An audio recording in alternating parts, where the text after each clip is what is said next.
Sister, Christine Esters, 38, his aunt Joshua Nance, 31, his brother. The youngest, Angel, was just 14, a child. The oldest, Tamika, was the mother who once defended him from the police. Each one of them had trusted Romeo. None of them had a chance. Investigators would later determine the spree began in one house, where Romeo first killed his mother and uncle. Then he crossed the street and continued the slaughter. His 3 sisters, his aunt, and his brother. It didn't look like a fight for survival. It looked like a mission. By the time police arrived, Romeo was already gone. No note. No message.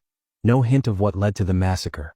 Just 7 dead inside those homes and an 8th victim, a stranger named Toyosi Bakare, shot earlier that same day across town. What law enforcement had at that moment was terrifying in its simplicity. A name, a car, and a row of bodies. And Romeo Nance was nowhere to be found. I've been a policeman 29 years. This is probably the worst crime scene I've ever been associated with. Once the bodies were found on West Acres Road, police didn't have to look far to find a suspect. The red Toyota Camry seen at the scene of the earlier shootings showed up again on surveillance footage outside both homes. The car was registered to Romeo Nance. It wasn't just a tragedy. It was a calculated massacre.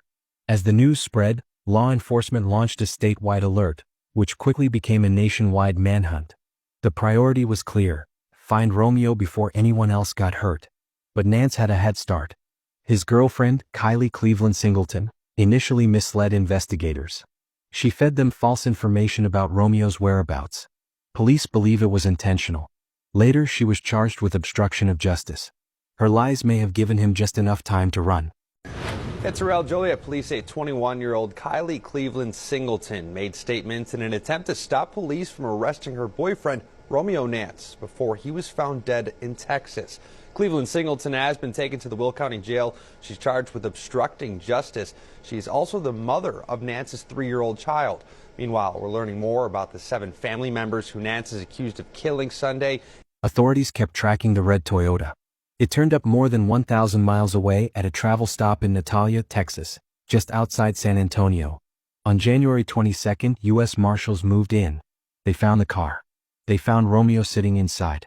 Before they could even approach the vehicle, he pulled out a gun and shot himself. There was no standoff. No last words.